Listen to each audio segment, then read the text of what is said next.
And I will call this session of the Board of Revision to order. I'd like to begin by acknowledging that we are in Treaty 1 territory and the traditional homeland of the Métis Nation. With me today on the panel are Laurie Davidson and Marcel Larondo.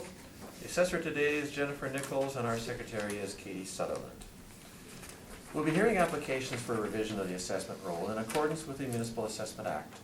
The matters for which revision is requested have been described in each application, and we will limit discussion to those matters. The statements that applicants or the assessor make at this hearing are sworn testimony, and anyone speaking to the matters must be sworn in. Be advised the comparisons of assessments of properties are not considered evidence of market value by the Board of Revision. The Board of Revision is appointed annually by Council and is independent of it and the City Administration. It makes its decisions on the basis of the evidence provided at this hearing and issues a written order that will be mailed to all parties as soon as possible. Please note that the Board's decisions with respect to an application may be appealed to the Manitoba Municipal Board if the matter pertains to assessed value or classification, or to the Court of Queen's Bench if the matter pertains to the application of exemptions from taxation. Should you wish to appeal, information on how to do so will be included with the Board's order. With respect to the hearing process, I will confirm the matters to be addressed with each applicant following the swearing in. We will then have the assessor's testimony followed by questions that the other applicant may have, and then the applicant's testimony followed by questions. Each side will have an opportunity to summarize if they wish. Once all the evidence about an application has been brought forward, the applicant may leave. The process will repeat for each item on the docket today. The session will close after all the applications have been heard, and the Board will deliberate in private and make its decisions. You will receive the order by registered mail as soon as possible. As information, all public hearings are live streamed, recorded, and will be part of the public record. If you have a cell phone, would you mind putting it on silent or turning it off? And we do not permit the use of cell phones during the sessions unless it is with the approval of the chair. So if it is required for something, feel free to ask, and it should, of course, be related to what we're doing here. We're going to begin with the swearing in, and then start with 791 Wall Street. Just on house business, Mr. Chair. Yes. I do believe if you ask the appellant and the assessor about items 6 and 7, they were going to be almost duplicates. They're sisters, and we can deal with them as one. The evidence will be the same on both properties. Thank you. Yeah, my submittal was both together. Do you swear that the evidence you're going to present is the truth, the whole truth, and nothing but the truth, so help you God? Thank you. Please state your name. Jeff Badger. Do you swear that the evidence you're about to present is the truth, the whole truth, and nothing but the truth, so help you God? I do. Thank you. I did, here's my reading. Oh, yeah. I already gave the assessor. Oh, okay. So we have two at 791 Wall Street. Could you please inform us as to why there are two with the same address, and what are we dealing with here if we wind up dealing with these together? The condominium, it's 791 Wall. It's right at the corner of St. Matthews and Wall. There is two vacant units on the east side of the condo units that are in place at this point. Right now it's being used for parking. I'm not sure if any maps were supplied. Some of mine is metal, if you want to jump to that. It's just some, just an aerial photo I supplied. My page 6. Yeah, I just kind of highlighted the area of the two units that have been appealed. So they're, at this point, strictly for parking. Those two units, there is a declaration. One of them is approximately 14.5%, and the other one is very close, approximately 14.5% of the common area. Okay, so they're both at 791. They're both parking. We could deal with them at the same time, presumably. The issue here is the value and no other issue, is that correct? Correct. Are there any preliminary issues? Nothing. No. All right. It's the same comparables on my part for the both units, so I'm just repeating, I'd be repeating the All right. information for each roll number. Please, when you are prepared to start in, do so. File number 194-211, roll number 130990687330. On the aerial photo I supplied, in this case it's phase B of the, it's in the declaration. The total lot size of the entire property is approximately 34,000 square feet. Since this, the unit accounts for approximately 14% of the common area, square footage used was around just under 5,000 square feet for the lot size. Very similar for the phase C of the property as well, approximately 5,000 square feet. So what we did was took a look at vacant land sales in the neighborhood. Very unique situation, and with this, in this situation, it's vacant land being used for parking. Sales like this don't occur, so very difficult to find a situation like this where one unit may be sold.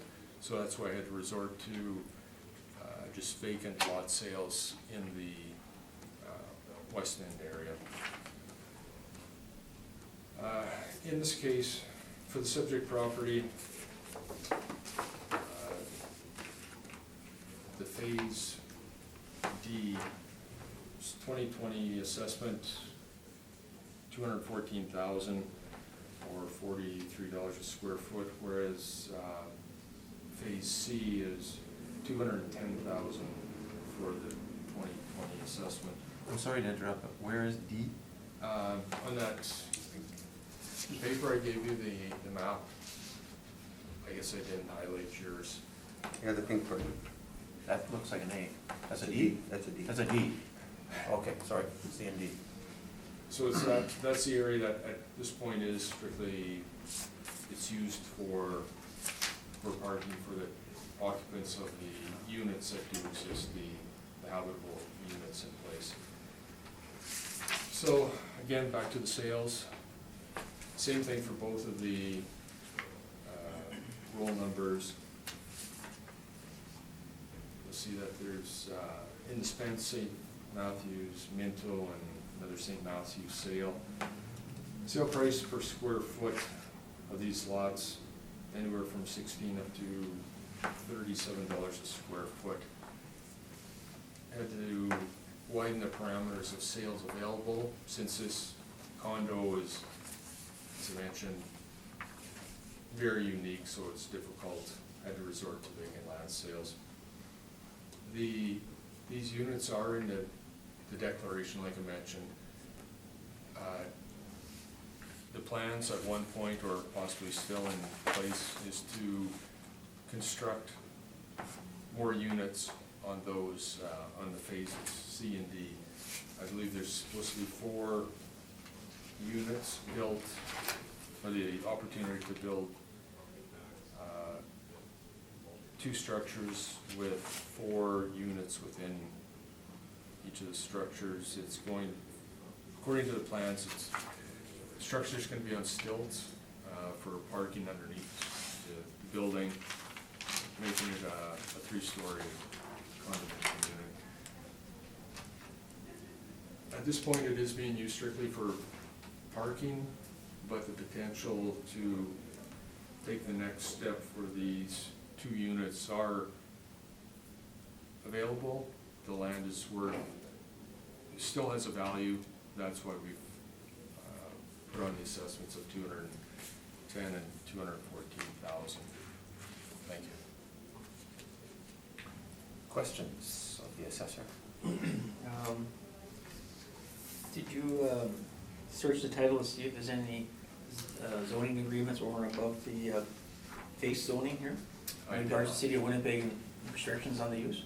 I did not.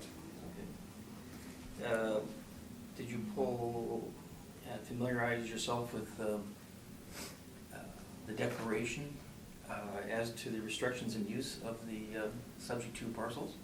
Yes, I do have the declaration in front of me, browsed through it, and I'm sure you can, or it's got the, as you're aware, the percentages,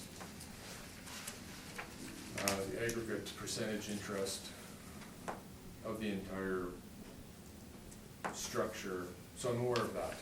The stipulations involved, I didn't go through that information with much detail. So, any idea what these parcels, their current percentage interest is in the condo corporation?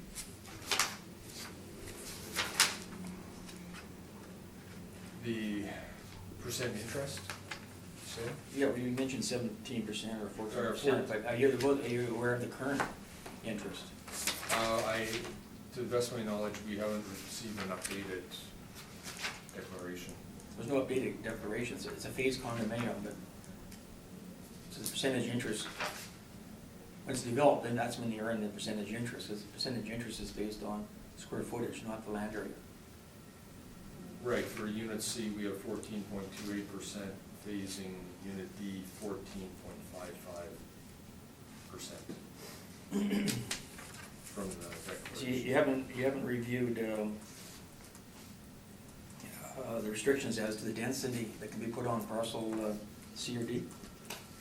To the best of my knowledge, it was the 4 units that could be constructed on each of those units. And I guess on your comparables here, do any of them have any restrictions as to density? To the best of my knowledge, no, because I had to resort,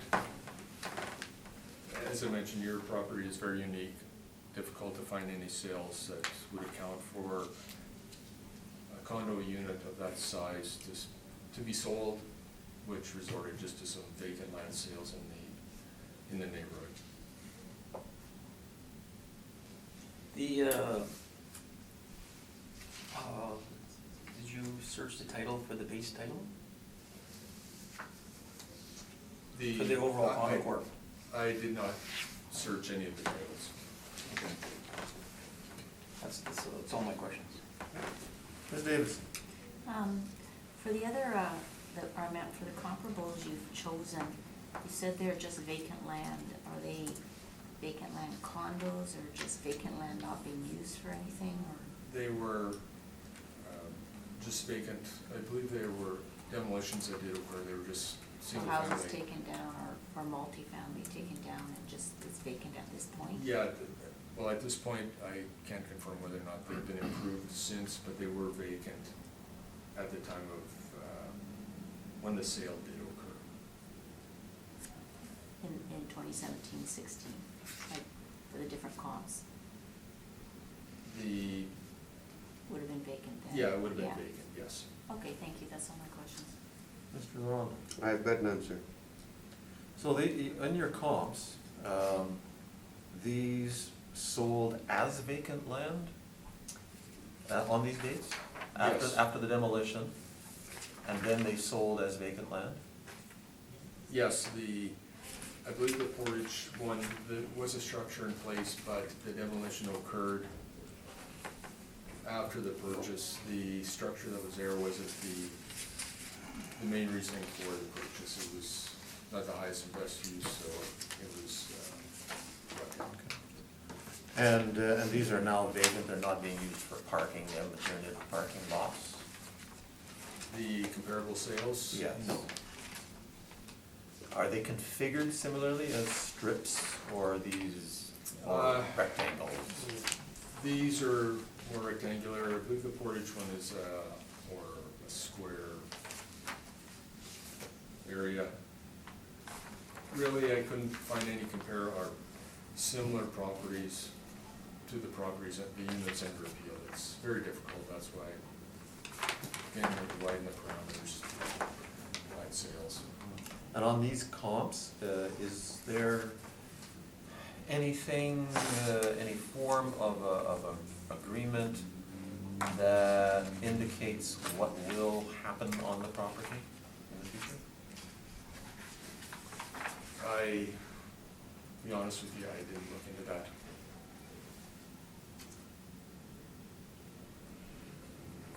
And how far down the road is it that C and D would be developed? Sorry, what was that? How far down the road? Is there something in the condo declaration that states when these will be developed?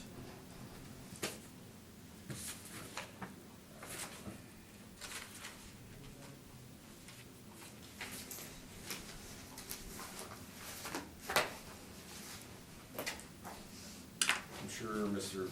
Badger could answer that much quicker, but in the declaration, building in the proposed phasing unit D may occur, doesn't give a date that I'm aware of when the development of the two new structures could occur. I'm unaware of when a date. There's a lane there, these run along a lane. Is there a setback from the lane required? Offhand, I'm not sure. Those are my questions. Mr. Badger, your evidence.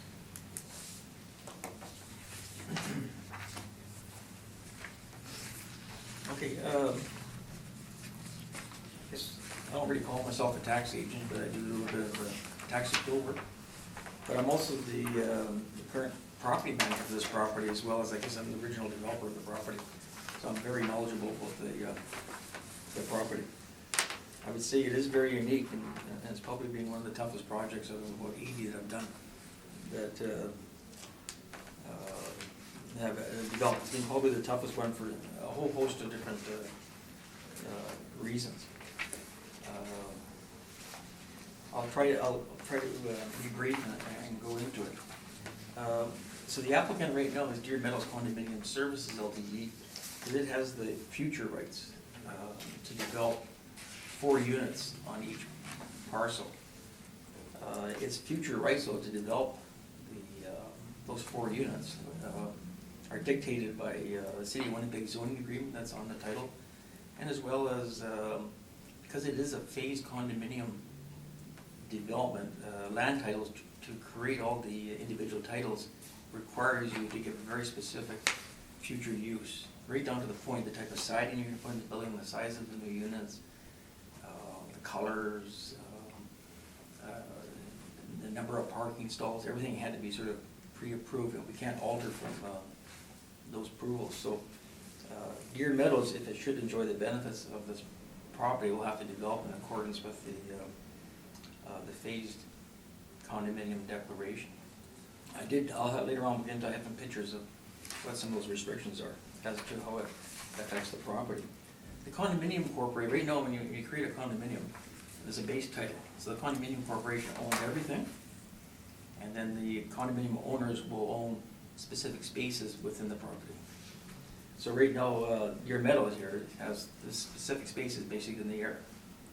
There's a couple minor exceptions where there's staircases coming down, so they can access the stairs up. Right now, the property's being used as parking. There's approximately 24 parking stalls in there, and they're being used by all the individual unit owners. They all have assigned parking stalls along here. So the interim, that's how the property's being used.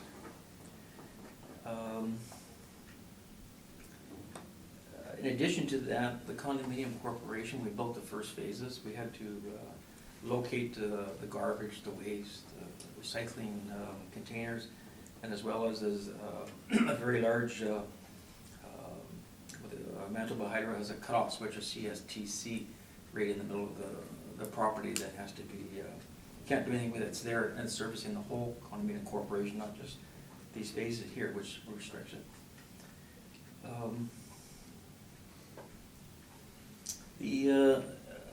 I'm skimming through my summary here, but when you're looking at assessed values, sometimes it's okay to, you usually we always, assessors or appraisers will always go by the square foot basis in terms of the evaluation.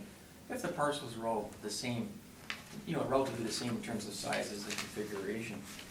But what happens, we start getting properties that have restrictions as to the density, or have more density versus the others. They'll be making premiums or they'll be making discounts on the property value based on those things there. So developers and appraisers will use what they call the value per residential unit, rather than the square foot.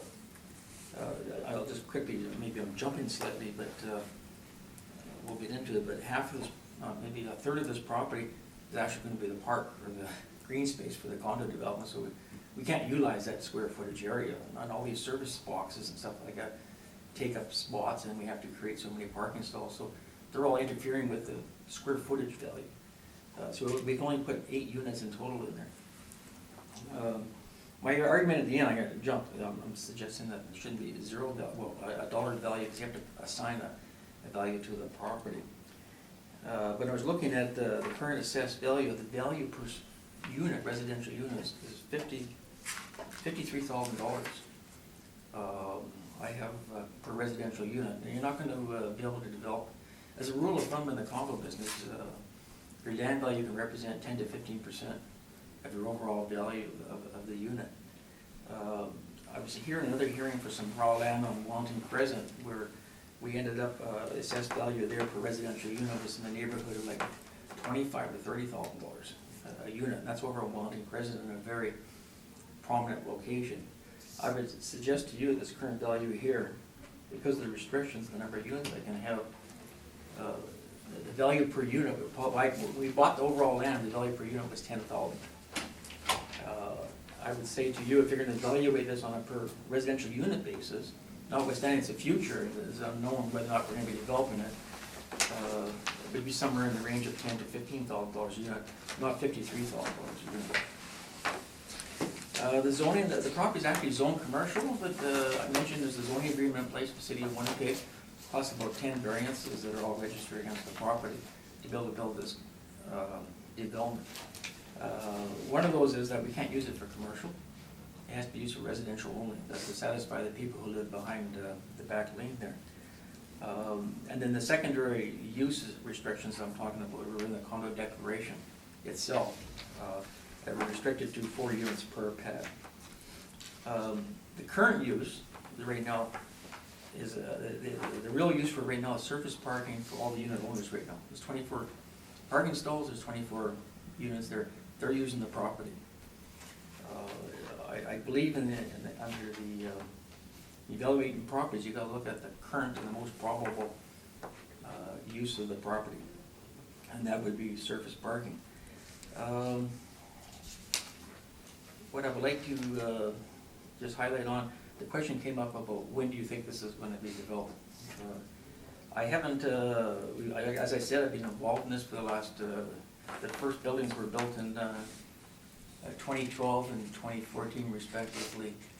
The sales have been pretty poor. We only sold about half the units in the complex.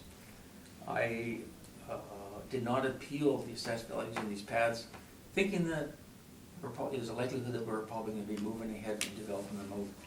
But with the assessments jumping up every year, the cost of holding it here and the likelihood of us ever building those back-end units against the back lane are very unlikely, so that's why I'm here today. I'm just going to flip to my page 3. I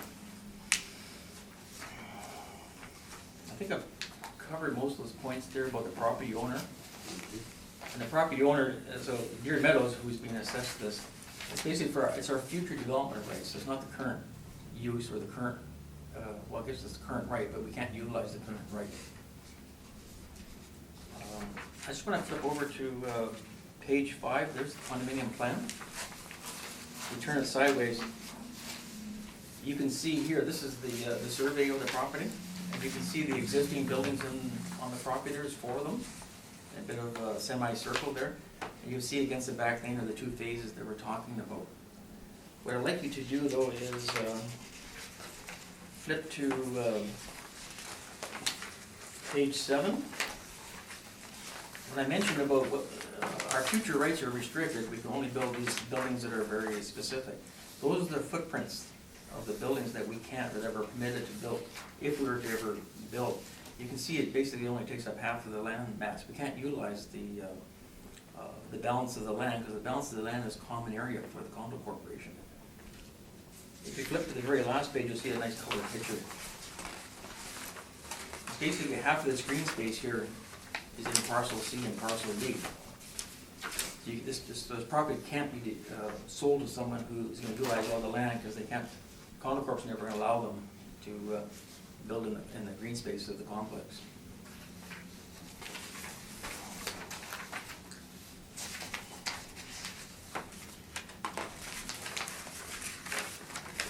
My page 6, I'm just showing you that, just to identify a scenario shot there, just showing how it's been used for parking. This green space in there. In the middle, right about over here, this is where the boxes are and everything for the servicing of the lawn. And there's a garbage container over the side there. Page 7, we already talked about. That's just to show you the footprint of the future buildings if we were able to build those. The dotted line is the legal lots that we're talking about in terms of the areas. Pages 8. I want to just highlight this. Page 8 shows you that if we do develop it, if it's ever to be developed, the majority of the development, I don't know what square footage or anything, but you can see on it says right here, first story, at ground level, it's basically just the staircases coming down from the units above. We have to maintain parking underneath the building. So it's going to be on the stilts. So we're talking about air rights here. Deer Meadows rights are basically for future air right use, not current use, because we would have to replace the parking.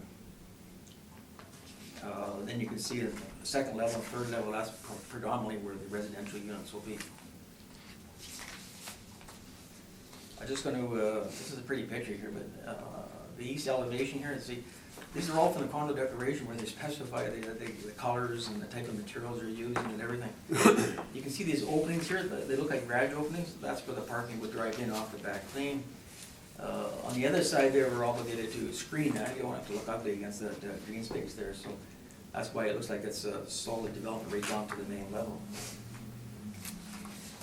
These drawings, these are all in the registered condominium declaration as to if we were to build, this is the way we have to be built. So in summation, I believe that the square footage value of the land is irrelevant because of the restrictions that are in place. What's more prudent is to look at the value per residential unit. I mentioned when we bought this at $10,000 per residential unit. That's if we were to be able to develop it today. I'd say it'd be worth $10,000 to $15,000 a residential unit. But the likelihood, in terms of the assessment, it has to be a use that's a probable use. I'm here today 6 years after building the last space, and we're not going to. The likelihood of something like this getting it rebuilt is very, very minimal, and the land will probably just stay in its current use. The user right now is an accessory use to their units, not to the original developer. Those suites, when they were sold with the right to have one parking space. And these two pads are providing that parking for them right now. So the value of those parking stalls are inherent in the value of all their condominium units. Their condominium units wouldn't have the value or the assessed value that's in place unless they had parking. There is some other opportunities for parking, but the bulk of them in the future would be on these two pads. So it's common on the commercial side of things that sometimes the two adjacent parking assessed parcels in one, where one's the parking lot for the other. It's an accessory use to the main one. And so they'll put a value of $1 on the accessory use lot because of the office building or the apartment building needed the parking. So the parking's already inherited into the prominent parcel there. And we talk about, I just want to emphasize, our rights are air rights we're suggesting, the majority of them in the future, if it ever to go through there. I know there's lots of examples in, I've been involved in, like North Portage assets downtown here. We've never been assessed for the air rights above Portage Place. I don't know about, on top of 360 Main or not, but most of the air right parcels that we put in place that are registered on titles are not assessed because there's no potential for the use of them, so they've never been assessed. So my recommendation is that these should be, have assessed value should be reduced down to $1 per parcel.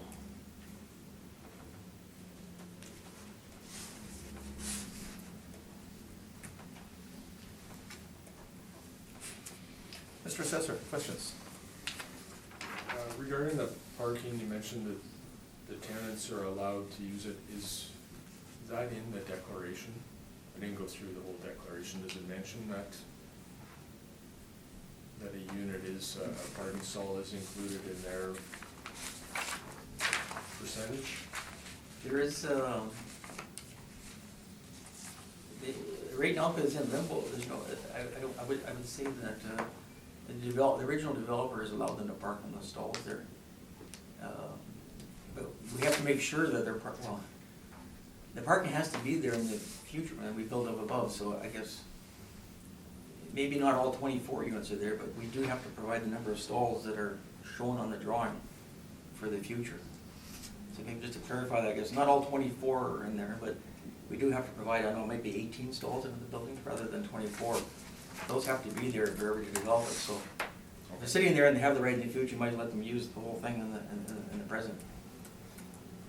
Okay, so, And there's no charge, like, we haven't been charging, there's no charge, we're not running any parking revenue off them. okay.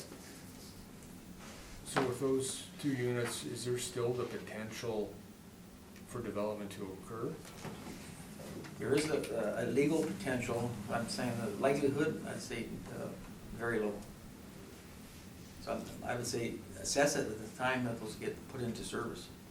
And then you, we add value to the property by building a building. But there still is, in the future, the opportunity to put up additional structures. It is still available Yes. at some point. It's just I assume financial situation, is that what's making the? There's no market, so, yeah, it's the market. Right. Yeah, Deer Meadows has the right to build it in the future. I can't remember the declaration if there's a cutoff date in there, I guess I should check. Okay. But I would say right now, the people's appetites who are involved in this thing, I would say nil. But, Okay. So by the sounds of it, development is still, there's a potential improvement at some point. Do those two units, are they worth nothing? When the potential for development is there? again, because it's unknown, when you assess property, come up in evaluation, it should be the most probable use. My argument today is the most probable use is the surface parking that's there today. I don't foresee something happening in the whole market have to re-change. I can't, who knows what's gonna go on, I don't know. So at this point, you're considering that strictly a parking lot? And that's the way it's been approved, Okay. as a surface parking lot, that's the use right now, current use. Generally, are parking lots not worth more than $1? If someone was to, yeah, they're worth more than $1, but again, if someone was to buy this as a parking lot, there's no revenue. But someone would have to abide by, there's no potential, this is a potential to develop if somebody wants to do something, but there's no the freedom of doing something on the lots are vastly inhibited by the zoning agreements in place of the city of Winnipeg. The city of Winnipeg, I don't know, they probably, there's a zoning agreement that you're not supposed to, they restrict what's used, they're not supposed to be a secondary parking lot to someone else. There's two layers of zoning control that I say that would make it awful difficult for some, you know, the freedom of trading it. I have no other questions, thank you. Ms. Davidson? Just in terms of this idea of future development occurring and the restrictions in the agreement, is there no ability with the city to get, not necessarily a whole zoning change, but a variance or something to allow you some more viable near-term development versus the development that was originally planned? Well, the first people we would have to satisfy would be the 24 individual purchasers. I think we try to corral them up. But do you think there's any opportunity to do anything, especially with mixed use now being something that people are wanting and looking for? This, what we, I would, unfortunately, Like something other than parking lot or this, you know, originally planned development? well, okay, first of all, yeah, it may be, you know, it might be a mistake that I made or whatever, but there's two ways of phasing condos. One, you have separate condominium numbers, the other way is a phase condo. But, so we've locked ourselves in, this property's been locked into this development type to protect those who bought. We'd have to, number one, the first thing we'd have to do is satisfy all of them, get 24 individual owners to agree that, hey, we're gonna change things. That, which I think it'd be, it's like going to the neighborhood and say, you wanna build an apartment building. You guys would let me agree to let me doing, you know, making changes. I mean, it's possible, but I think it'd be a nightmare. And then this property, to get the zoning here, there's a zoning agreement in place, plus there's like 10 or 12 variances in place. Yeah, it's not easy, And- I'm and, just asking you the know, probability. Yeah. For the- Sounds like the you're right to saying build it's 8 low. units, I don't think they're worth the headache and aggravation if we're trying to do it. Okay, thank you. Any other questions? No. Mr. Arundel? So the condominium corp owns the basic land, correct? All of it. They have the base title, They have the base title for all the land. that's my, And you're- yeah, if you go to land titles, there's a base title and then there's the individual condo titles. And the base title gives them all the land, including C and D though, Yes, correct? yes. All that you're really going after is the air rights right now for the other condos. Because Future condo, yes. for the future condos are air rights, they're not on the C and D. C and D are the rightful owners of that, are the condo owners that are there now. They've been given the rightful ownership of that property. Yes, the condo corp has it. Yes. Yeah. So if they have ownership of the land, why is it under separate title? Just because the ones that, you know, that's the difference between the phase condo when you have individual, well, Well, it's it's phased, because but- it's phased and they have to create these percentage interest, which is based on the future development plans they have. They had to put those in place. It's just the way the phased condominiums work by land titles, the way But they're set up. but the development agreement says that you can't sell that land. Why could sell the land, but whoever buys it has to build exactly the way Correct. we're locked into this development scheme. Because these parking stalls are individually owned by percentage by the condo units. Well, they're not. Each one has, It's more of a, each one got a parking stall when they bought, correct? yes, And that's in their condo agreement. yes, not specific. Because the city would never let you develop this without having No parking. Yes. Is it part of their unit, or did they get the No, it's right not. to No, occupy? it's not defined in their unit as a, what do they call it, I'm sorry, I switched heads here. It's not a, what do they call it, an exclusive, no, it's not listed as an exclusive common element. Okay, but they're entitled, they said each unit owner is entitled to one parking stall. There is some other additional parking available, Where? to the south side of the property. Across the street? No, at the, Or the south side over here? yeah, And that's their parking lot as well? the condo corp, yeah, So they own that as well? yes. Oh, yeah, because there's no extra line, so that's actually part of the condo corp, is it not, Doug? Yes. How did you ever get the city to give you permission to put up a unit without parking? What? No, you don't. You're saying that it's not. Well, it was in one of the- Either it is or it isn't. That, Oh, no, because we said that if we ever did build, we built on stilts, then you park underneath. So the city, our city's zoning agreement locks us into the same concept of to provide enough parking. so you are committed to the parking stalls then? Yes, at the main level, yes. But I can build above it in the future if I want to. You're just saying that there's no value for air rights? Right now, no. And I think the evaluation that we're talking about here, these square footage evaluations, these guys who are buying these things are free to do whatever they want, you know, within the zoning thing. Depending where you're buying. $50 a door is normal. But parking has a value. Yes, and that value is already incorporated in each individual condominium owner. And they bought the right to have a parking stall on the condominium's property. Who's paying tax on that property right now? Well, no one pays taxes on the common element of a condo, because the value of that green space and the parking lot to the south is inherited into the values on a percentage basis to each individual condominium owner. So it's a common element, and you're saying it's got no value. City's saying it's got a value. It's a common element. of Is it a sort. common element?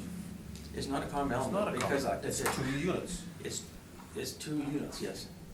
14.5% each. Nobody brought the development agreement with them, I suppose, eh? No. I've just got the declaration. Development agreement would let us know what was allocated. Well, I know how they came up with those percentages. We had to produce plans. And they took the square footage of the units that we could develop here in the future as So- part of the overall gross square footage of all the whole condo core. So if it's 14.5, what portion of tax is that 14.5 paying right now? Who's paying the tax on the 14.5%? We're paying 100, Deer Meadows is paying 100% of that. Who is? Deer Meadows Condominium Is Corporation, the paying, applicant. they're paying all the tax on that. Yeah, we don't, And what's it valued at today on the assessment roll? I haven't seen that. what's 400,000 between the two, 420 or something like that.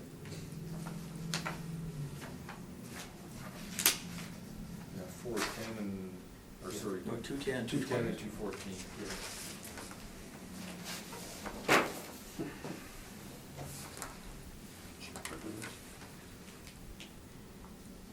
More questions? Not yet, I might, You go might ahead, have- Mr. yeah, Chair. I'll bet. I'm sorry, but I've never experienced where, and I've seen a number of these projects put together, and I've never seen a development agreement that would allow any other piece of property that could be sold off if it was required for parking. You know, it's the rights that we built above it that's sold off. That's it, but I'm saying that's not a probable value right now. Deer Meadows was the developer. Yes, And potentially will be the developer of Yes. the other parts that you've been talking about. But there is now a condo corporation. yes, The condo corporation owns this land. the base. Yes. They have the base title. Yes. Do you have a title to the, you being Deer Meadows, to C or D? Yes. And what is that title? Well, there's 2 titles, there's 2 titles. Air rights So only. you, Well, they don't really get into that. We have, it's on the condo plan that shows you that piece of land. What, our title is a percentage in the overall condominium corporation, and it's identified as being located on these 2 pads. So that's your percentage of the ownership of the condominium corporation. Yes. Okay. and when an assessment notice comes out, and the assessment notice relates to C and or D, that assessment notice is issued in Deer Meadows' name or in the name of the condo Deer Meadows. corporation? Deer Meadows. Why is it to Deer Meadows when a base title is held by the condo corporation? Well, it's no different than all the individual condominium owners. It goes to the condominium owners, not the base title. And they're condominium owners of those two titles, the developer. The developer is the condominium owner of two titles. And what we finally came up with. I guess, question for both of you is, it is Deer Meadows, in the case of C&D, that this has, it's in their name that this has been assessed. Yes. It's on the roll as Deer Meadows.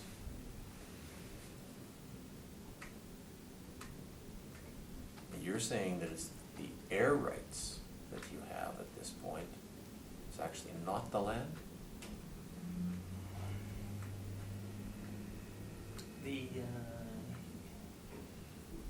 It'd be the rights to put that building on there, which includes parking at grade level, 80% of that mass, or is it the rights to give them a part of the common area, that green space, 80% of the mass on the other thing, parking stalls, and then you have the rights to do the rest.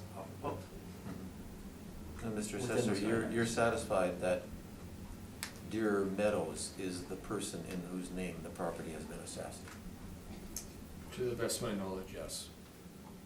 Would be. I have the assessment notices here. Yeah, this is a strange. I don't think there's too many he's getting one too, right, phase?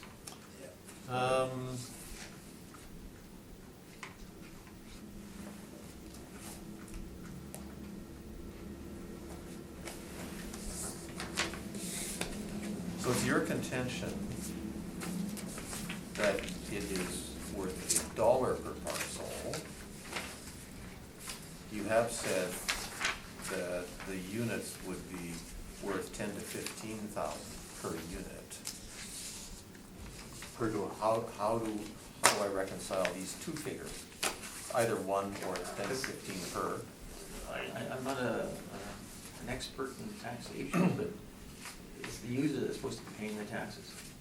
And it's supposed to be based on the value they're making that property, utilizing the property. Well, we're assuming that there's a market for this property and that somebody can buy C or D with all of the rights to it and the opportunities. That's their assumption, not my assumption. Right now, the current use is parking lot. And each individual, the 24 condominium units are using it one space each. Because they have the right to it. Yes. But then they share that right, correct? And C or D could actually be put on the market? They could, but they'd have to, the condo owners have to. They'd have to abide by the rights that Yeah. these other people Yeah. have. Okay. I think that's all my questions. Can I give you one more handout, please? Is that all right, or? What do you have? Well, I was just gonna say, this is the one on Wellington Crescent I talked about, and they said that the apartment building was too, the value of the parking lot, the apartment building was so low, they said, well, the land value is worth more, so we get into that argument. And here's analysis saying that this is over in the River Osborne area, analysis that we did, and went through the process there, where over there in the River Osborne area, the units were trading, this is this would be old, so you have to adjust it a bit, but 4 years ago, they were trading between the final value per unit, because those guys are getting the density they want over there. They're only restricted to 3 or 4 stories over there, but they sneak around by pushing it down, all this kind of stuff. The value over there, those guys are paying around 20 grand a residential. Before we spend any more time maybe considering this, Mr. Assessor, are you interested in seeing this or not? I prefer not to accept it as past the presentation, but I'll leave that up to you, but personally, I don't. Mr. Larondo? I've already got enough. Mr. Davidson? I just want to reiterate, the current assessment though is $53,000 potential residential unit, which is way too high. Okay. Thank you very much. Okay, thank you. You will receive the answer forthwith, as soon as we can get the orders out.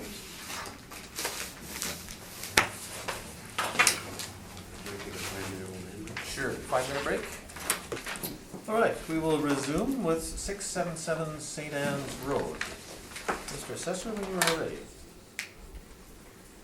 Roll number 08055355700. This is a, Just before that, Mr. Larondo has pointed out to me that we have 3 matters at stake here.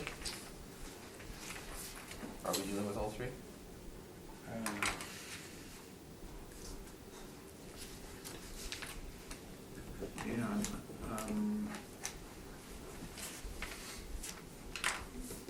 That's a tough question.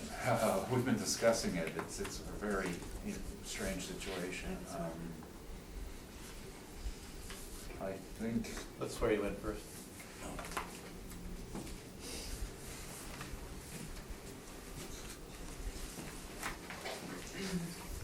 Please state your name. Rocky and Phil. Do you affirm that the evidence you're about to present is the truth, the whole truth, and nothing but the truth? I do. Please state your name. Ayrton Phil. Do you affirm that the evidence you're about to present is the truth, the whole truth, and nothing but the truth? Yes. Thank you. I think that during our presentation, we'll see where that leads to. I don't know a better way to answer this. Do you need any more time to discuss this? Oh, no, we talked about it and, well, I think, we won't be making,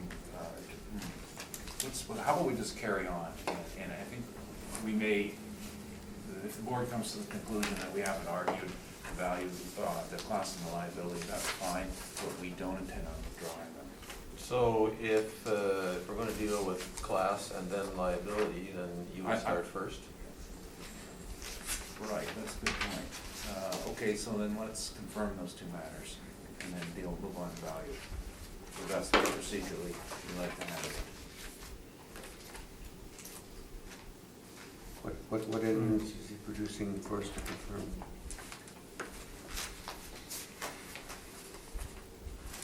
You say you've had some discussions. You were prepared to present argument on class and liability? there's a very quick decision or discussion, but I did not, I was going to get the explanation from the appellant. I didn't go into detail about it. And you're not about to withdraw? No,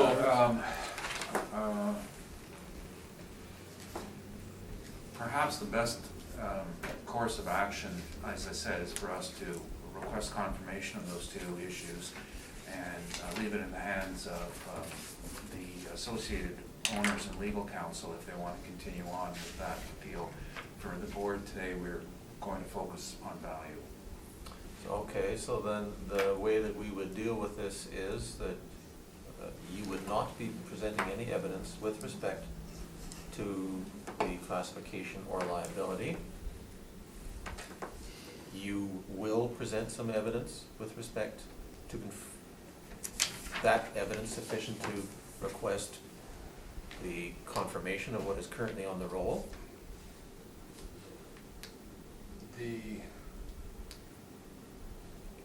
At this point, the only part I'm concerned about is the value. I was leaving that up to the appellant to deal with.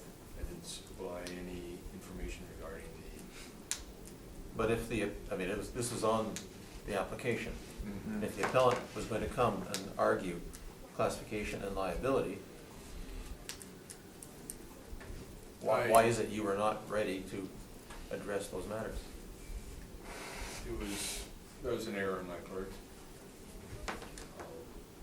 This makes it difficult for the board. This is a difficult situation. Well, and I don't necessarily think it was an error on his part. I think that we did have some good discussion on this matter, and what you're gonna hear later is, like I said, a very unique situation. I think that we have a bit of a consensus that if cost and liability was going to be a factor, that we would look at another venue for it. And I think there's an opportunity to resolve this in value. And because of the complexity of the issue. So what you're leading at is I'm presenting no evidence, he's not prepared to defend. The board can make a ruling, or you could confirm it. What do you mean, make a ruling? You could say, no change in class, no change in liability. We haven't even had a request for a change. Oh, I did, in the form I had a request. Put it on the form. Yeah, but you didn't say what if you wanted to change to. It just says that you're challenging it. It says liability and taxation. You're not saying what you were looking for. Was it school tax? Was it, we don't know what you're looking for. Yeah. We don't know what you're asking us to confirm. Well, the confirmation would be just what is on the roll. Yeah. This is not the first time that you've presented us with this conundrum. I hope it's not a pattern. Well, I take that as a compliment. I think that when you initially get an appeal and you go through the process of filing it, sometimes you don't know what you're looking at. And to service your clients properly, there are times when you have to check off as many boxes as you can. This is one of those particular cases. Now, in working through the valuation problems, we determined that that the class and liability issues were not something that Colliers was planning on dealing with. So we are reserving the right for the owner, if he chooses to take it to another board and pursue those matters. So that's the reality of the situation, and I don't feel any need to worry about if we've offended anyone's sense of what's right or wrong in terms of filling out our forms. We're doing it for a property owner, and the system, as all systems are, is imperfect. And So are you checking off all boxes on all your applications? No, absolutely not. Consequently forcing the assessor to prepare on all matters which No, and you don't plan on addressing?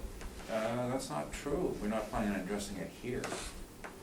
And we do put them on other ones, and we do have attempt to establish contact. But I don't think your role is to look at what our actions are in filling out the forms and contact with the assessor. I think your role is you're faced with the evidence that you're given, which is nothing from either side. Your role is you can make a decision on it. And I respect that you've been given nothing, so you have no reason to make any change. We'll take a few minutes to adjourn, and we'll be back, or recess. A recess? A recess. Okay. Mr. Assessor, could you please address the value matter? Do you have evidence? Yes, it is.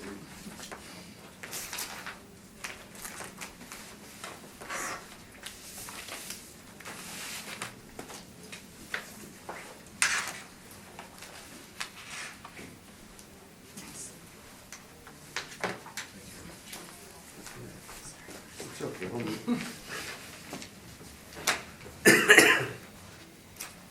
Okay.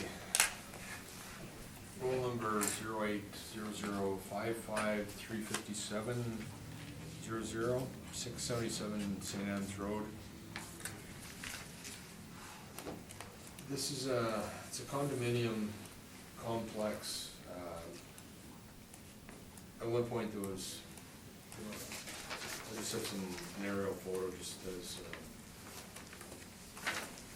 just an idea sorry. what. Thanks, that's great. At this point, there's two structures. One, the part that's vacant is right on St. Anne's. The two to the east, running towards the Seine. And so the issue here is that the vacant front area,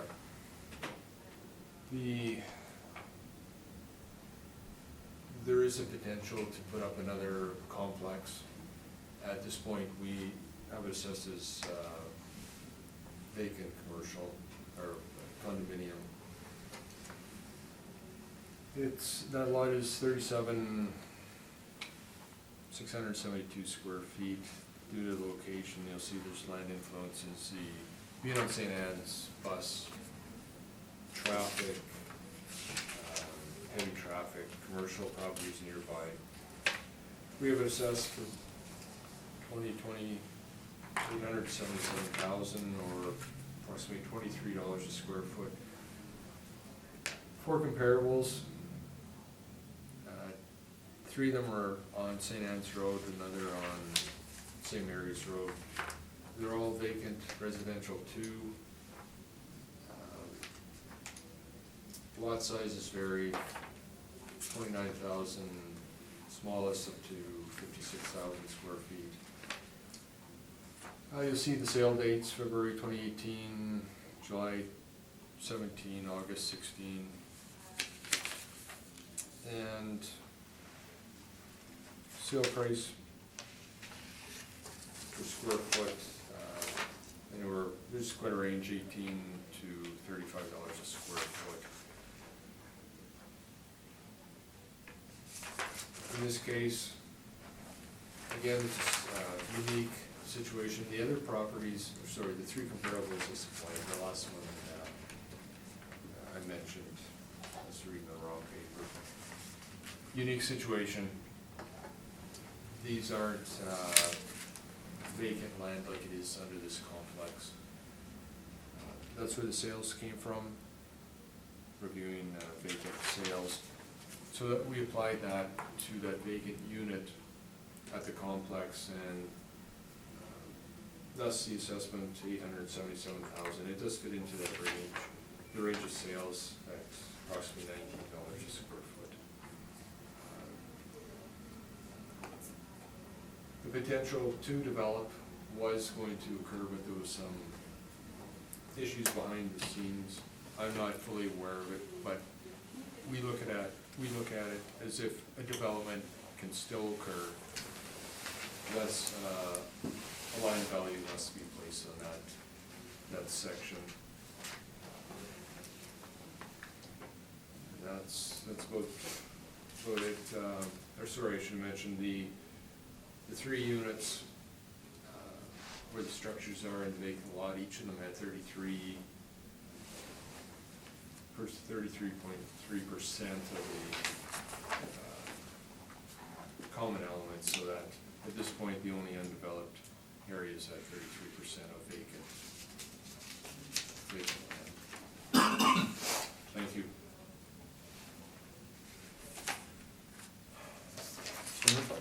Thank you. Did we at any point have a chance to exchange our briefs prior to the hearing today? Today? There was no forced exchange of evidence, was there, in this case? No. So just on a point of order, Mr. Chairman, in the interest of procedural fairness, we expect to be granted some leeway in our questioning as a result of not having received this information in advance so as to test it. Is that Why was there not an exchange of briefs? wasn't required? Why was it not required? Residential. We submitted, or I submitted the information to the Board of Revision within that, or prior to the 24 hours. In residential, the exchange of information prior to the hearing generally doesn't occur. I didn't request the appellant's information and vice versa.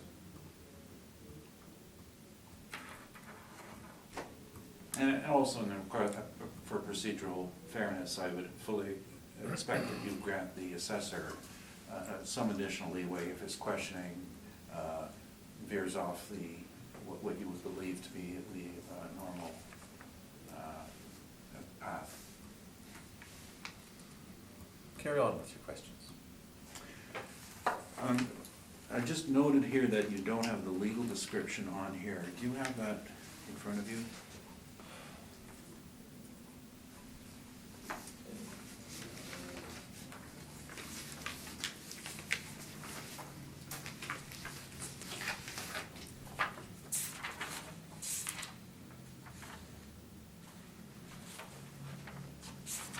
You mean the parcel ID? No, legal description. Yeah, I see, I missed that in the identification. No, normally it's provided. Yeah. Yeah, I apologize for that. The plan number is 37710, parcel C. C. And is this part of a strata title? Yes. It's one title, the subject?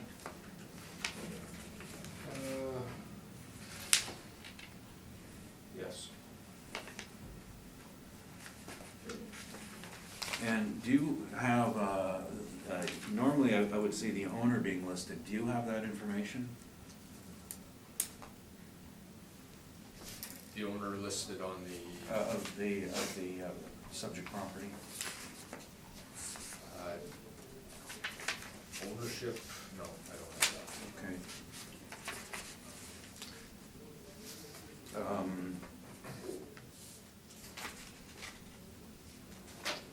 So would you have any objection if I were to have us agree that it was 4575378 Manitoba Limited? Without going through all the information, I'll take your word for it. I can't deny that. What I'm getting at is it's not owned by the condo corporation, is it? It is not, correct. It was purchased at one point. Okay. If you don't mind, I need to interject because your questioning has confirmed that I'm thoroughly confused by what is being presented here. I don't know if anybody else is. Based on this, I was assuming we're dealing with a single property that extends from St. Mary's Road back almost to the river and has a couple of buildings on it and some parking and some relatively unused land at the front. Based on this questioning, am I understanding that that's not at all what we're talking about? We're talking about one portion of a condo plan, That's correct. which is what? Where do I see that? I mean, the subject describes the same land as I see on this air photo. But we're not talking about that, we're just talking about some part fronting Yes, on. it's a front vacant area, unit. Perhaps you could ask the secretary to show you the plot on the city's assessment site. It's clear on there. Can I help you? All right. Well, tell me at least, so that I can draw on here, where is a line that I need to add to this map to have an understanding of what the rectangle is that we're actually dealing with? In the middle of the record. It's I believe there's a driveway, circular driveway to the front, from that point towards St. Anne's. Yes, St. Anne's. And not including that circle. Correct. It's a vacant. Is it this piece here? But it's not a separate title. It's there is a separate title now. There was a, Well, they've created one. yeah, it's a unique situation again, Did you say this is parcel C, is that what it's described as? yes. Earlier in the day, I did email you some information, and perhaps it would help the board. I've also put it in the brief. If you can confirm that in what I handed out on the last page.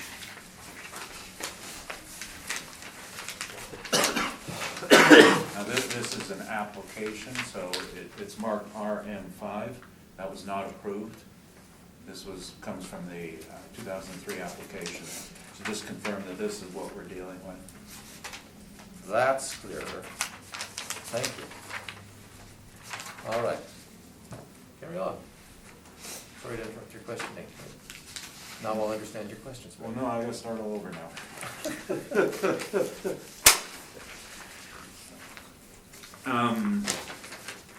All right, so we're confirmed, we have a single title, we have an owner listed, and it's a portion of this property. So onto your comparables, are any of these condominium lands?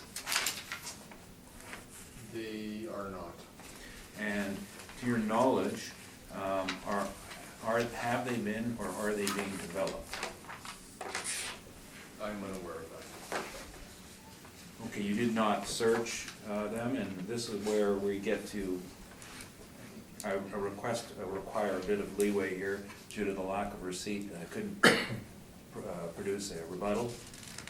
So I'm going to ask leading questions. So comparable, and I'm reading your map from left to right, comparable number 3. Are you aware that it has been developed with a multifamily site? I did not go inspecting. Comparable number 2, are you aware that it's been developed with a commercial site? I am unaware of that. And comparable number 1, are you aware that development has been approved by council? They have approval? Yeah, and that one I recognize that development hasn't started at this point. Hasn't started, but it's been approved. It has been approved, yes.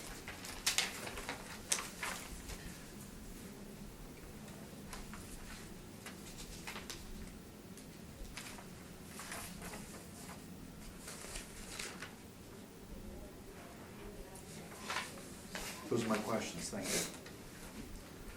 Ms. Davidson? I have no questions at this time. Mr. LaRondo? Well, I guess I couldn't ask Mr. Newfield, but it's a question to his question, I guess. Because it's his comp number 3, you said that's developed already? No, it was approved.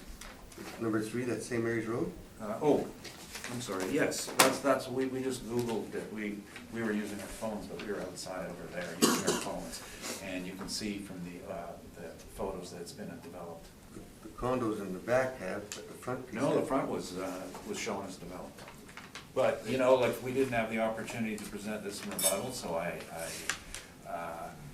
you're doubting it, perhaps you're introducing your own personal information. No, I'm just looking at the dates.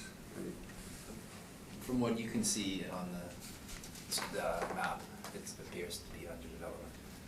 Construction was underway in the dated Google view. 2018. Okay. I'll leave it at that. At one point, Mr. Assessor, you said the total assessment per square foot was $23. That was, but it is $19.05? Sorry, yes, it is just over $19 a square foot. I apologize for that. And your comparables, comparable number 3 fronts onto St. Mary's, comparable 2 onto St. Anne's. Number 1 does not front onto St. Anne's. What is the access?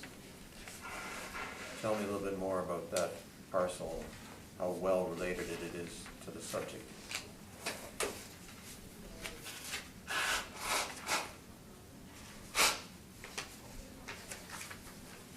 Like I mentioned, I haven't inspected, I can't. Did you select the comparables? I did not.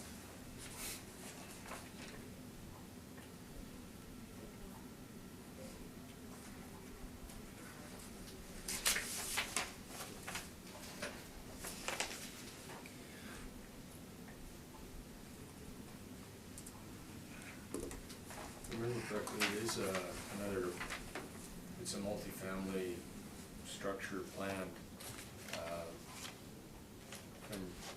From what I remember, it's for a privacy issue, or just for the private neighborhood that, I guess potential tenants prefer. Going down a little back lane through the bushes, I guess, is privacy. Something that a tenant may like to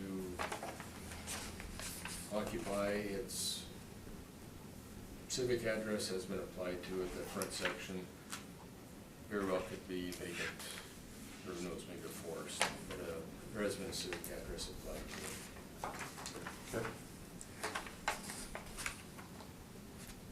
Any other questions? No? Okay for questions? Mr. Neufeld, your evidence. Thank you. Thank you for that last answer. It saved me a follow-up question. I was going to I can just make the statement now that, yeah, residential development frontage is probably a negative factor rather than a positive factor, especially dealing with a busy street. The subject property, I've included all of the registrations in the condominium corporation, the initial registration and the 2 amendments. This was originally registered as a phased development. So parcel 1 started, or the first parcel was started, and 24 units were approved, with 2 units set aside for future development phasing, and each of those was given 33% of the voting rights. And with the phasing development, once it's established in this manner, you can bypass the need for getting approval from the condominium. So then there's a First Amendment, and that's when the second phase was built. And you can see in the First Amendment that it now changes to 48 small units and 1 large unit. And the Third Amendment was passed, and it wasn't enacted in that, if you look at the Third Amendment, the Second Amendment, and this is on page 7 of the Second Amendment, it discusses that it will be created pursuant to provisions of subparagraph 203 was going to happen. And paragraph 203 is erection of an apartment building nor the use without the consent of the board of directors. And what the acts essentially read, or the declarations essentially read, is that it has to be consistent with the other 2 structures.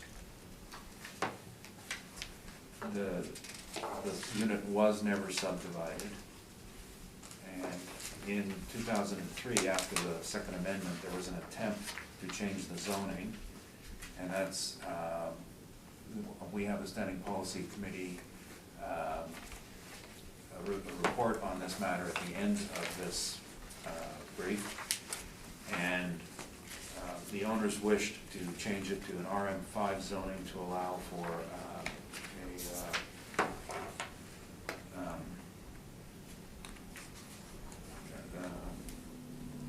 a retirement complex, an assisted care housing complex, 57 unit, known as the Waverly. So familiar with the Waverly, that was the attempt made.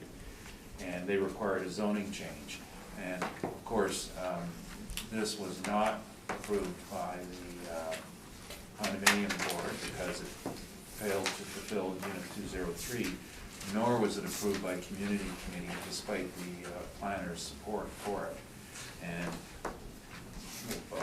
what was interesting is if you browse through this document that the opposition consisted of all the residents of the other 2 phases.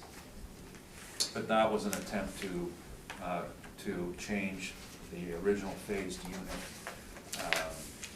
purpose and change the usage. Now, right now we have 1 lot of record.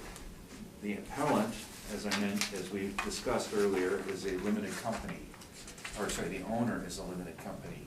The appellant is the mortgagee in possession, because the project has been dormant for so many years that the mortgagee took possession. As it stands today, the legal right they have is to continue the process of stratification of the title and the phasing, and only erect a project similar to what's already been approved. And that has not been done. So as a result, the value of it must go back to the original condominium declaration in section 203. Each built unit shall be occupied and used only as a private single-family dwelling unit and for no other purposes. So under the current title, it is one unit, unsubdivided. Therefore, the only legal right they have is one unit. Until such time as they achieve a change in title. And a very firm and clear statement is that we do not appraise the dirt here. This is not comparing one piece of land to another. We appraise property rights, firstly. In this case, we have an unexercised property right subject to numerous restrictions, and it's a strata title. We do not compare it to fee simple titles, and we must live with the condominium declarations that are registered on title, first and foremost. That's why it is what it is. Now, I honestly, I looked at this property and I could think of no other approach but the one I have. I can't think of another one. And to be fair to the assessor, I'm not putting any weight on him. We did discuss this, and I told him the truth. I don't see any other way of valuing this. I've been through our manuals and our case law and our all the articles that have been published in the Appraisal Institute, and found no other way of dealing with it, because what the assessment department is doing is assessing it on a future use subject to a zoning change. I'm sorry, a title change. That's not appropriate. Until that title is changed and the condominium units are approved, then I don't think we would have a major issue with their value, but it has to be done. And this isn't a technicality. This is a response to the market, which for 16 years has been unable to come up with a reasonable alternative to develop, or a satisfactory use to it, to the original planning and the original condominium declaration. They were looking at alternatives which aren't going to get approved, as shown by the community, by the committee's response to their zoning change. Will be no alternate use. And that's where we stand today, one unit. And now, to value it, this is the part that troubles me, because I could see no other way out of it. But we just did a very quick review of all the sales within the area, vacant residential land, date of sale, and they vary. The average is 134,000, somewhere as low as 40,000. I see a couple of 200. Saw one at 390,000. I think that's a river lot too. We are not a river lot. And oh, see, now I know this one's wrong. Page 2, the top 2 sales in Pilgrim. Yeah, no, that wasn't 245,000. Those were developed. I know the vendor. We all know the vendor. So those strike those from the sales on that.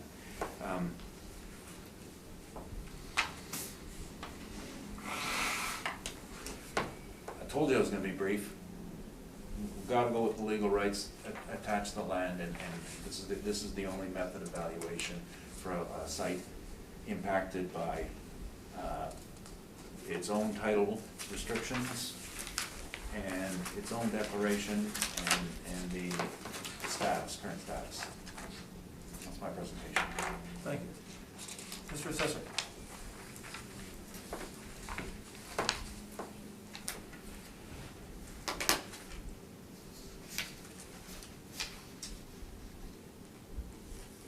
At this point, is there a recent discussion of development occurring? As of 2-3 days ago, it's still in deadlock. There was a potential sale, it was a potential development that was began in and around 2013, and there was some consensus that it was going to get off the ground, and then there was the untimely death of the developer, and it's been sitting since that time period, which is when the foreclosure or the possession of mortgage came into effect. at this point, it's, is it a legal issue that's that's stalling the possibility of development? There are some legal issues, but we're not going to deal with them on the impact on value. We want to deal with the title restrictions. There are outstanding legal issues, but those haven't been the impediment to development, because as I understand from speaking with both legal counsel on either side of the current issues, is that they seem to be working the best they can to bring this to market. The opposition has been having to look at finding a developer for it, going back to the board and seeing if their approval still stands, or if they can build the 24 units as specified, if that's going to work out. And then they now have to go back to property and planning to reapply for their continued development. And of course, since the time this all occurred, this is 2003, there's no guarantee that the impact fees won't face them, because it's could be deemed as likely will be deemed as a new development rather than a continuation of an old one. So then they've introduced extra costs, and there's resistance in the market on that. And so, but the point is that nothing will happen until the condominium declaration creating 24 units or something else that may be approved is going to happen. Until now, they are self-restricted to treating it as one unit. That's the bottom line. Comparing the comparables that I supplied versus yours, is it not more accurate to compare it to similar sized properties, types of vacant land compared to individual vacant lots throughout in River Park South, Old St. Vital, etc.? Is it not more accurate to applicable similar or property on vacant lot on Essex? Does not seem. Well, yes, it is, in a way, because the standard of unit of comparison in multifamily is not a rate per square foot. It's a developable unit amount, both legally from the zoning and as restricted in the title. So assuming they can get their title changed, they will have permissible units, 24 permissible units. And at that point, the value will be driven by a price per unit. So what will 24 units get in the market once they change it? We know that. Now, in a non-condominium development, we would then refer to the zoning. So in this case, this is RMFM, so that's going to be 800 square feet per unit. And if it were zoned without a condominium declaration, then the unit count would be 46,041 divided by 800, so that would allow 57 units. Surprisingly, that's what the care facility wanted. I guess that's not a coincidence. But they don't have that right. So if you were looking, I mean, what I would state here is that in regard to comparables, a more accurate way of looking at this land would be to look at their number of units. And you have to do it two ways. One is looking at the zoning, and second, look at what they actually built on it. Because there'll be certain impediments to development, or if you're on a highway like this, you're going to probably have a bit longer buffer, so you're going to put in fewer units to establish a greater buffer to the highway. But it will go to a per unit amount, and I mean, and that's why I went to looking at one unit, and I just looked at the fee simple. The other way we had of looking at this was to say 1 unit per, based on the multiple family concept. And you know, we see sales that are ranging from 10 to 30,000 per unit. And so I got one unit approved, so I'm gonna come to this board and ask for a value of $10,000. I don't think that's reasonable, but we still have to, that's what it's stuck with. I have no other questions. Thank you. Ms. Davidson? I guess I've heard what you said, how you came to this new number using this methodology and, you know, based on, you know, different types of reporters, IAAO, stuff like that. When you tested other methodologies, what kind of range did you get in terms of a new value? Well, as I said, the impact of the planning and condominium registrations, we start there and Yeah. we have one unit. So we would be looking at one unit if you use other condominium developments or other apartment developments. The range, I'm just gonna think this through a bit. The range I've seen is between $8,000 and $40,000 per unit. But we only have one unit. And that's the problem. We don't have 24 units approved or titled. And the $8,000 number is generally lower income housing in poorer areas. The $40,000 is along the riverbank. I think there was a new project on caching the river, that's the number they hit. This isn't riverbank property, this is streetfront property. My thought off the top of my head would be that we're probably looking at a $17,000 to $20,000 per unit range. But in a condominium, it could go in a slightly different direction depending on your density as well. So it's low density for the zoning, but I can only, you know, the reason I can answer that question without an appraisal is because you asked it in a hearing. Normally, if I'm asked that, I have to prepare an appraisal to answer your question. Yeah, I'm just asking because typically when you're looking at these sort of unusual Right. situations, you'll try different methodologies, play around with it, see what's reasonable, what's been used in other Right. places, because the number you've come up with is significantly different, and obviously that's the purpose of an appeal, but I'm just Because I'm dealing quite far apart. with the actual property right.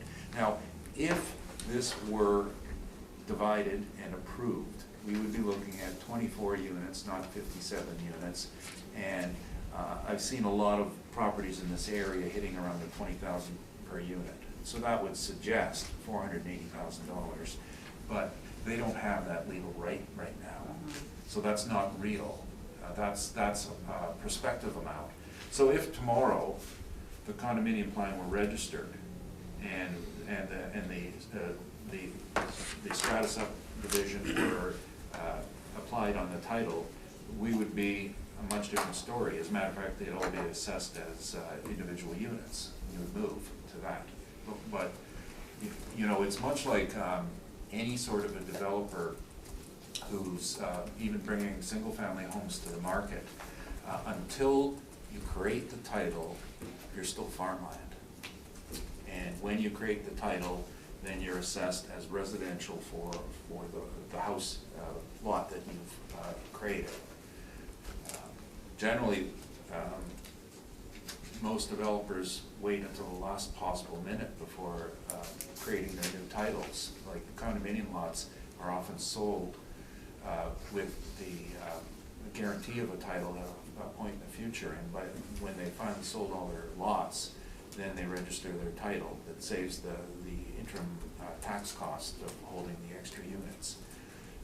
That's not what we're talking about here, because that's just arranging your affairs to pay the lowest possible tax. That's a different, it's still appropriate, but that's not what I want. We just don't have a title, and we have severe blockages, for like individual ones. And can I maybe just ask the assessor, have you, are there properties similar to this in other areas or the same area of the city? Like, is this so unique as to be one, or is it one of a handful? I believe it's 1 and a half. And you've used, you haven't used their proposed methodology, you've used the methodology you've applied to this property on the others? Correct. Have those other ones been subject to appeal? That I can't confirm, I'm sorry. Okay, thank you. Mr. Larondo? But they do have a right to build on the property a multifamily. One Still. unit. Each unit up to Each 57. unit can put up one single family. It is one unit. No, the unit is not the land. Yeah, the unit, it is, look at the But declaration. they're allowed to build up to 57 units on there. No, they're not. 57, first of all, 57 was turned down. The only, Only because they tried to get away from multifamily and go to, but it doesn't matter, it was turned down. So it's irrelevant. I brought this to show that okay, there's. show me the page that you're saying that they can't build 57. Yeah.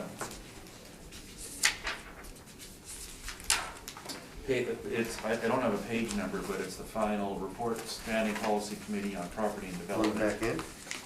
That's March 2003, the Yeah. end of the top. Further back, that's the end of it you're looking at. You're looking at the recommendation by the planner, it's. It is that document, it's just, About 8 pages back. And it says, Is there a page number? no, 4086 on the bottom? Is that it? 4077.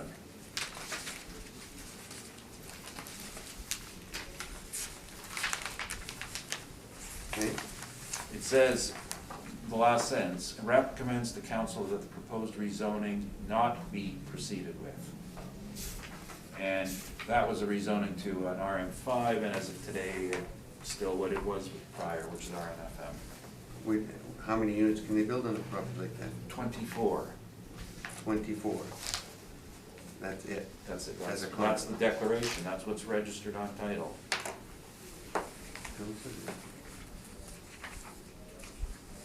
And that's covered under as I said, the first concept evaluation are property rights.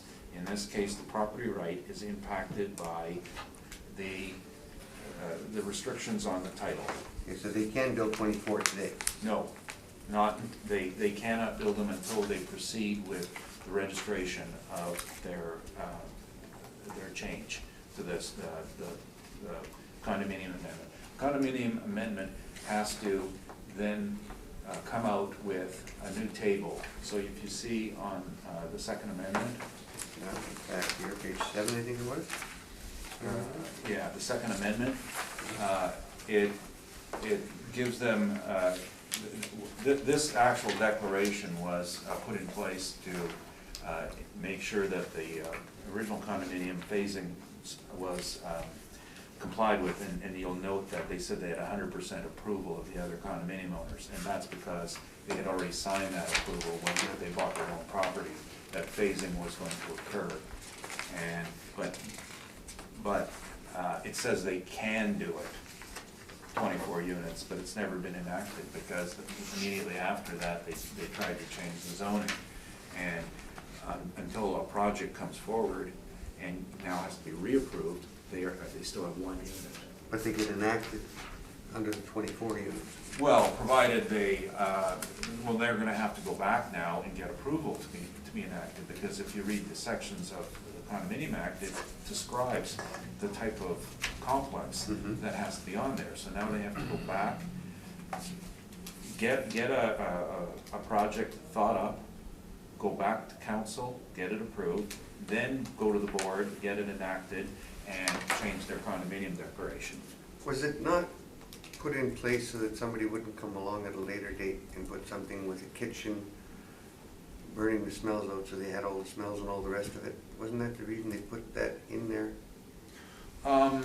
Put what in? So that they couldn't develop anything other than a condo? Oh, well, no, I think it was assurances to the people who bought original condominium that the project wasn't gonna change its nature. So if they have someone in the back who has the more expensive condominiums, and then find out that as they got closer to the street, though, I think we'll just put up some social housing as an example, Correct. that it won't happen. And that's why that is put in on one side of the coin, and the other side, the reason the developer wants it in is to ensure that he's gonna get his 80% approval for his phasing, so that's already guaranteed, but it's but it has to be similar to this, and if you notice the picture, you'll see that both units have underground parking. Yeah. So how many units are in each one of these? 24. 24 in each? Yeah.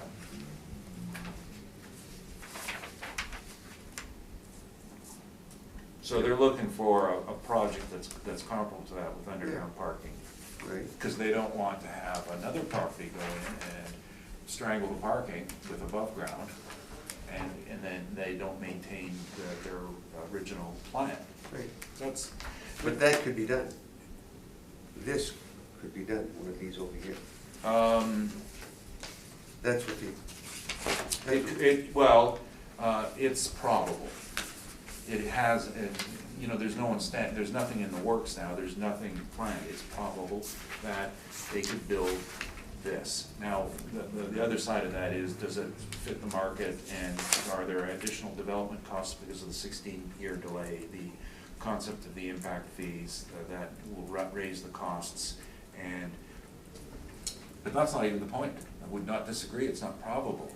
The point is, when you do it, you change the title, you look at changing the assessment, but until you enact it, it's one unit. have they, so you said it's basically been taken over by the bank, so And it's it's also- now for sale.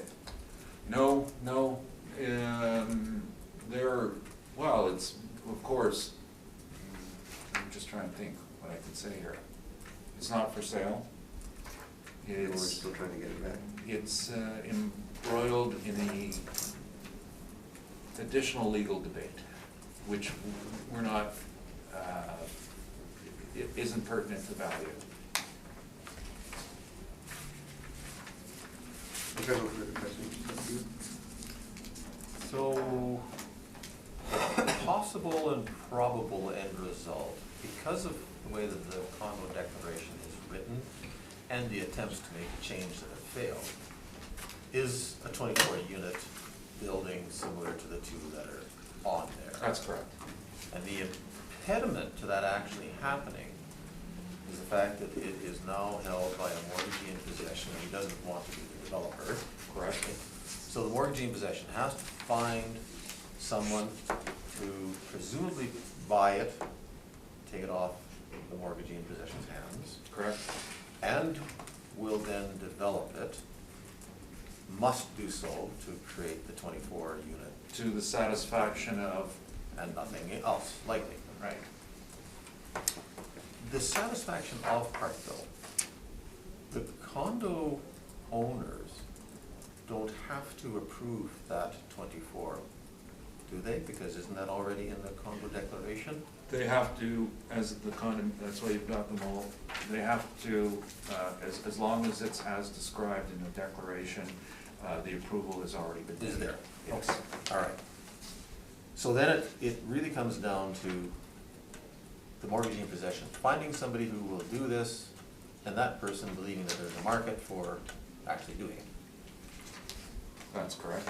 That is another issue, and it's not what we've come here to argue about, because an impediment of that sort is a legal complaint, not one necessarily with valuation, unless it was of such a severe nature that, like, for example, a severe legal complaint would be, say somebody had a claim on the property for an easement or a piece of the land. That's a severe legal complaint that you couldn't, you have to take that into account in your value, or contamination. In this case, it's an unfortunate legal problem, but my concern here on the value is simple, that until such time as something is brought forward, and we would need to see a planning approval at the very least to, on the plan, that to build some units, even though, you could probably, even without a condominium declaration on the planning approval, make an assumption that you're going to get it, because it's fairly certain that you're going to get it, and then that creates the value. But until such time, by whatever means caused this problem, it exists. It's damaged. I don't care who damaged it, it's damaged. That's my point. Was the mortgagee in possession on April 1st, 2018?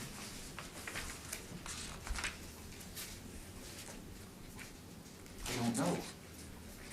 Okay. one way or the other. Well, I think the effective date on it was, can I ask a question? Do you still have that obituary I sent you? Would the It was owners- 2013 that was big, what stopped everything. So I'm gonna, yes, I believe so, you're in possession. Would whoever possessed it at that point have been willing to sell it off for a single-family dwelling at $134,000? It wouldn't be permitted. Because the condominium declaration is still in effect. Oh, okay, so it's, sorry, maybe I'm being thick, you're confusing me. You want it Yeah, I know, but. $134,000 as if it was single-family dwelling. And I was quite clear that my methodology in arriving there was not precise, that this was something I struggled with. And I heard another board member and talk about alternative approaches, and that had passed through my mind, but it wasn't appropriate because we only have one unit. I readily admit that this is not a perfect valuation. Is single-family dwelling permitted in the zoning? RMFM, yes, It is. yes, As a permitted use or as a conditional? no use? permitted. Permitted. Yeah, I think all multifamily allow single-family as a permitted use. The restrictions go on duplexes. All my questions. I do. I know you're calling it one unit, Mr. Neufeld, but the possibility is to build 24. The possibility. It has that possibility. If you built it exactly as this. Yes, but if So you, if we did that, what is the value per door? I told you, if you did that around 20 a door, 20,000 a door, if you did that. But you've got too many ifs, because the real if we have to consider is on April 1st, 2018, what could you do with it? Probably build one single-family unit. Or build this? Well, you know what, why? Why, we could build this. No, because The declaration hasn't been changed, it still permitted the 24 at that point. It's still permitted. to Because do there's it. only one unit. Each built unit shall be occupied and used only as a private That- single-family dwelling. Each unit is, but read on further where it'll tell you what a unit is. A unit is a condominium unit. Yeah. But this unit here is to be developed with 24 To be. units on it, To be. to be with 24. Yeah. That's what's been approved by the condominium board already. They just didn't want, It hasn't 57. been registered, and it has not been development approved. but if it's registered, they couldn't block it if they're building what the concept was. Well, but nothing has been done, and we're just trying to deal with reality. You're going into the future possibility of maybe this can happen. No, that's all that can happen is what I'm saying. Okay, I don't disagree, And that's why that's I'm trying all to that, get, and that's why I'm saying only 24 units. That's all that can happen. Yes. But it hasn't happened. What might happen is you might grow hair. That's possible. That is possible. One But day as I- of April 1st, 2018, you are what you are. I'm sorry, This is devolving. It's devolving quickly, but, I'm sorry, I'm suspecting that wasn't, but the totally- the lots that you chose to bring forward on your list here, none of them are that size, none of them are on St. Anne's Road. No, I mean, and they were brought forward without editing, without reviewing for single-family lots, that's correct. As I mentioned, there were some larger lots. We ran up to 9,800 square feet, but I also know that is, got river influence on it, which we do not. So, no, this is the concept of a lot of record Yep. I'm going to. So that lot of record, when was it developed?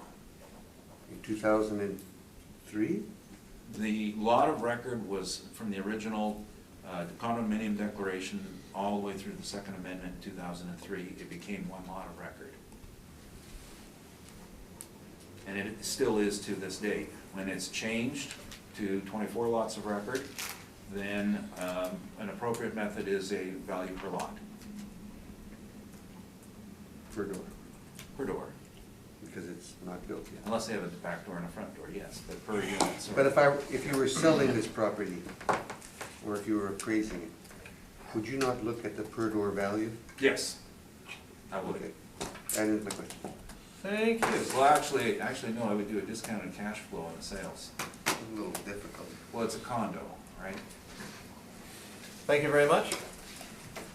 Well, and I hope you have fun with this. Oh, we will. We always do.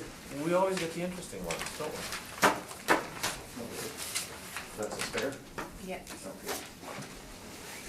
5 minutes. So we have 1, 2, 3, 4, 5 items on the docket where the owner is not in appearance. So what we will do is, the three of us will take a short recess, all outside, determine what we are going to do with these, and we will return. I have two recommendations though on. Let's deal with the Rex first. Thank you. Two, Yeah, but two we still don't have an owner here. So we'll go out and we will deal with these. Is that, you're saying 9, 11, and 12 never showed? That's correct.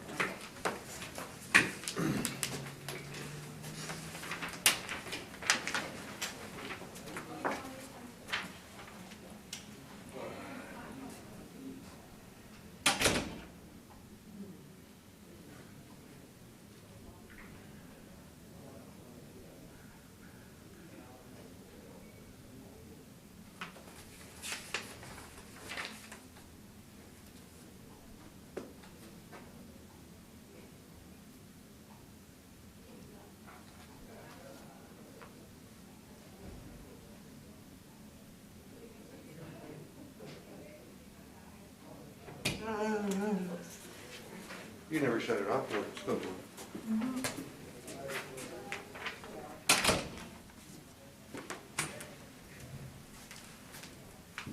I didn't want to trip you up. Thank you. Okay, so we will hear these in the absence of the applicant. So, Ms. Assessor, if you don't mind going through them in sufficient detail that we know what it is that we are approving here. Okay. So I'll just start, I guess, with the first one. Yes, please. So, 243 Burrows, roll number 1403016610. This is a two-story duplex, built in 1961, 1872 square feet, full basement, which is not finished, no air conditioning, no detached structures, no garages, and the lot is 2,881 square feet, has a commercial influence as well as a light traffic influence, and the 2020 assessment is $215,000, or just shy of $115 per square foot. So the comparables are all in the same neighborhood of William White, two-story duplexes. Year builds are pretty similar, ranging between 1952 up to 1963. Comparable one has a finished basement, but the other three do not. Square footage ranges from 1,596 square feet on the small end up to 2,142 square feet for the larger property. And the sale prices on these properties ranged from $191,500 for a time adjusted price on comparable 4, up to $231,400 for comparable 2. So, based on the sales, I think that the assessment is fair for this property. Are there any questions? Did you have contact with the person? Let me just double check.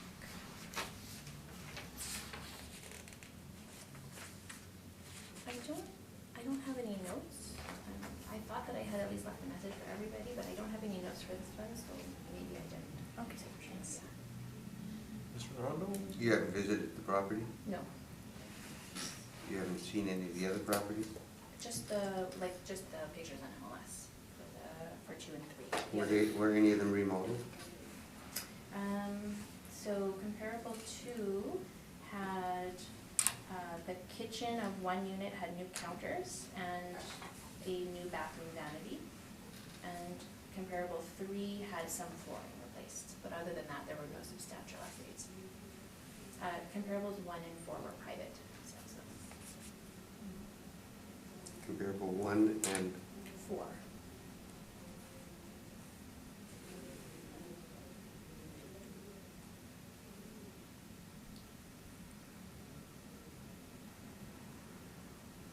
No other questions? The subject being very close to Main Street, how does the market treat that relative to these comparables that are farther away? Is it better, worse, same, it's a wash, some disadvantages, advantages? I would say generally, traffic influence would be a negative, although there would be some positives to being closer to the bus routes and that kind of thing. But comparable two has the same light traffic influence and still sold for a time adjusted of $231,400, which is $15,000 more than the subject, so I think it shows that it's still reasonable. Okay. I guess I do have one more question. Do you know if it's a rental property? I Did you look at the tax bill and see if they're getting the school tax? didn't look, I'm not sure. It is a duplex, I would assume that at least one of the units is, but I can't. This is both sides, 1872? 1872 is everything altogether. These are, I believe this one is an up-down duplex. I think these all are. Up, down? offered. Yeah. Any other questions? No. Okay, thank you. Move on to 415 Sherbrooke. Okay, so 415 Sherbrooke. Roll number 1305029400. This property is a 2.5-story duplex, originally built in 1905, but it has an effective age of 1945, which just reflects some level of renovation. This is not a property that's been like completely renovated, but just kind of generally maintained. It has a full part area basement, and the basement is not finished. Other than that, it has no air conditioning and no garages or detached structures. Lot is 2,940 square feet, has two light influences, bus route, and heavy traffic, because it is on Sherbrooke.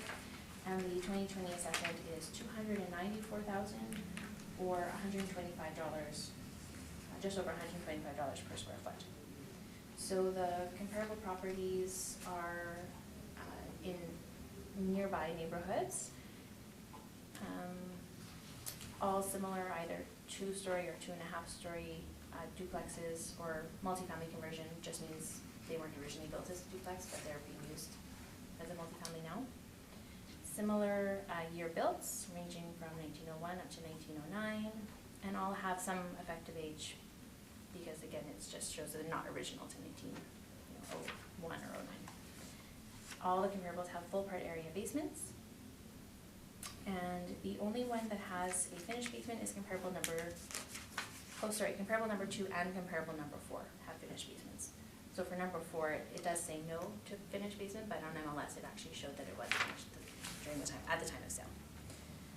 And so the sale prices for the comparables ranged from $232,000 up to $375,000. And so for this property, I am recommending a reduction from $294,000 down to $254,000. I did speak to the owner, and she did say she was accepting the recommendation. I asked her to send me an email, but as of right now, I haven't received that email, so. Questions? Just a quick one, what is the reduction based on location, condition? Based on the sales, the only sale that is higher than her assessment is comparable number 2, which sold for $375,000 with the time adjustment. But that property has been completely renovated, so it's not, her property is not completely renovated. So the other comparables are ranging from $232,000 up to $242,000, and her property is larger than the others, which is why hers is a little bit higher in terms of overall price, but. Okay, thank you. Good. You too. Move along to 128 Bristol Avenue. 128 Bristol, roll number 0608101400. This property is a 2-story duplex built in 1914. Living area of 1,240 square feet, full basement which is finished, and it does have a detached garage. Lot size 6,923 square feet, and the assessment is $280,000.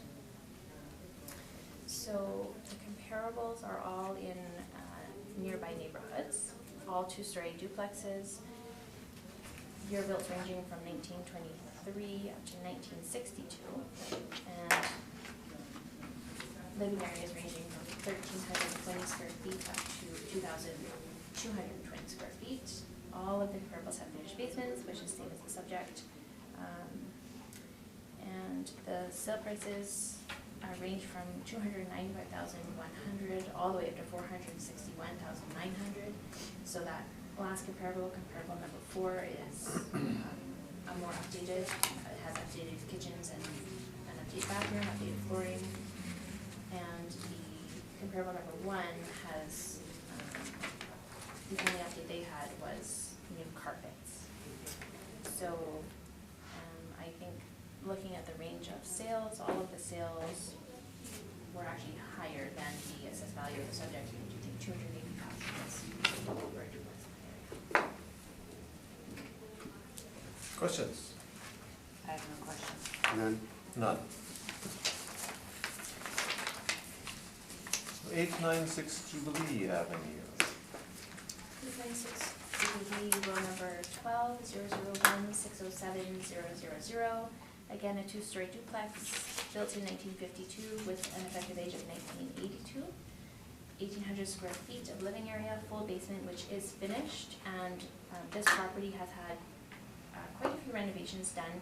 The basement windows were enlarged so that they could rent out the basement, so this is actually a triplex. They're renting all 3 levels.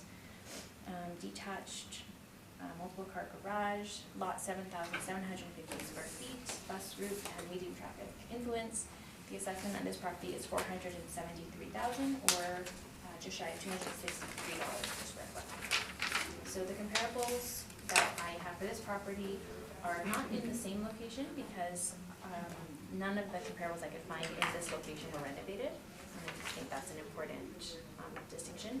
So I was looking for other duplexes that had been renovated. So comparable 1, built in 1947, just over 1,600 square feet. It has a finished basement, but it's just partially finished, and it's not currently rentable. This property sold for a time adjusted of $438,600. Comparable 2 was a private sale, but a previous listing on MLS showed that it had a basement that was being rented. So I don't know if it's actually, like if the windows are big enough to like actually be rented, but it was being rented, and that property sold for a time adjusted of $507,000.